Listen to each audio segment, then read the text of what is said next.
어제 그 미국에서요, 소비자 물가 지수 CPI라고 그러거든요. 이게 3.2% 발표를 했습니다. 그런데 에너지 가격하고, 그러니까 식품과 에너지는요, 변동성이 크잖아요. 그죠? 예, 그거를 제외한 코어 CPI라고 그러는데요. 근원 CPI, 근원 소비자 물가 지수 이렇게 이야기해요. 그건요, 4%대입니다. 자, 보세요. 근원 소비자 물가 지수가 4%인데, 소비자 물가 지수가 2%대에 도달하면 미국의 중앙은행이 기준금리를 이제 더 올리지 않고 동결 내지는 이제 인하 쪽으로 돌아설 것이다라고 얘기하는데요. 소비자 물가 지수가 아니고요. 뭐냐면, 근원 소비자 물가 지수가 지금 4%거든요. 이게 2%대까지 내려와야, 그제서야 이제 기준금리를 내리겠다 이런 이야기인데요. 잘 보세요. 미국의 근원 CPI라고 있는데 근원 소비자 물가 지수의 70%를 차지하는 부분이 뭐냐면, 그 부분이 뭐냐면요. 미국의 그 렌탈료입니다. 그러니까 즉 우리나라로 이야기하면요. 저기 그 월세입니다.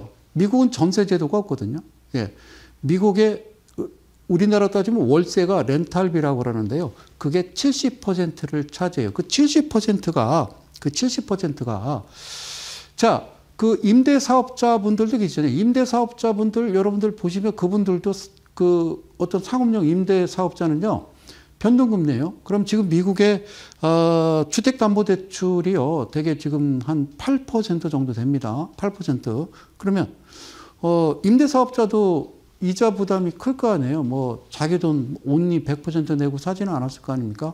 은행 대출 이자 부담이 이제 크다 보니까 그 이자 부담을 누구한테 전가시키는 거예요? 개인 그 입주자한테 전가시키는 겁니다. 그러면 근원 CPI가 소비자 물가 지수가 내려가려면요. 미국에서 기준금리를 내려야 돼요.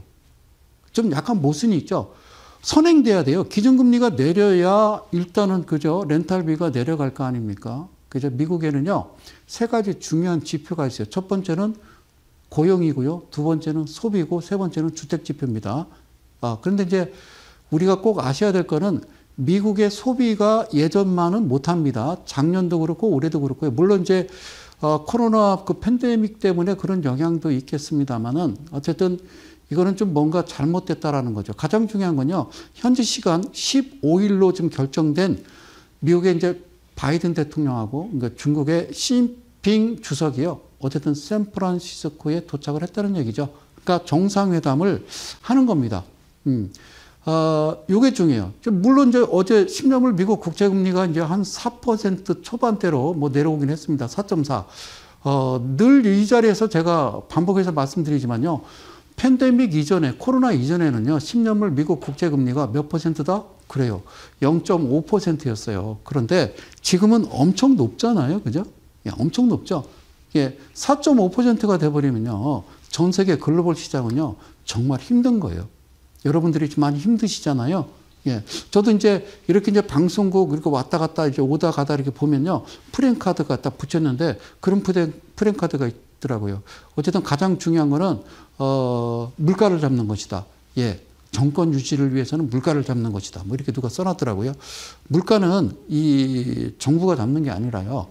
미국의 기준금리부터 뭔가 동결 인하돼야 전 세계 글로벌 시장이 유동성이 풀리는 거지. 어떤 각 나라의 뭐 G7 국가들, 특히 이제 일본의 기시다 총리가 지지율이 17%밖에 안 돼요. 아시겠죠? 그러니까 뭐 독일 총리든 뭐 프랑스 대통령이든요. 지금 지지율이 엉망이거든요. 그거는 뭘까요? 다 안 좋다라는 얘기죠. 미국의 국채금리가 4.4%면요.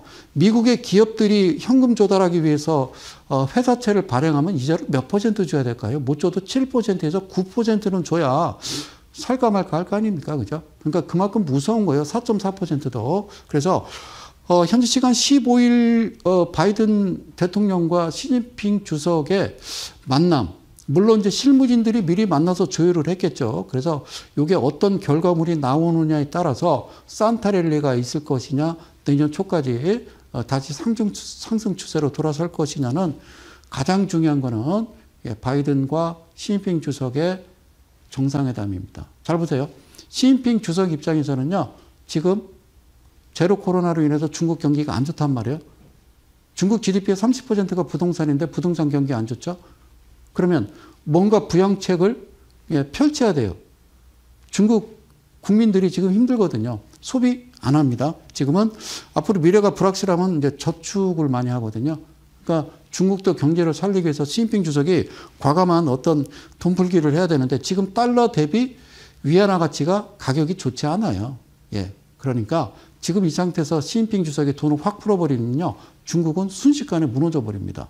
그러면 중국이 무너진다는 건 전 세계 경제가 큰일 날 수가 있는 거거든요. 그래서 아마 시진핑 주석은 그 얘기를 했을 겁니다.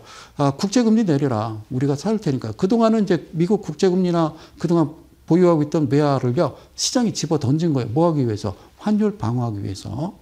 그랬던 거죠. 그래서 아마 그런 제안을 했을 겁니다. 국제금리 내리면 뭐 자기네들이 사겠다라고 얘기하겠죠. 그러면 가장 중요한 거 바이든 입장에서도 카드를 하나 내민 거죠. 러시아 문제, 그리고 중동 문제를 시진핑 주석한테 좀 부탁을 할 겁니다. 내년에 대통령 선거가 있기 때문에. 물론 여러 가지 좀 복잡합니다. 그죠?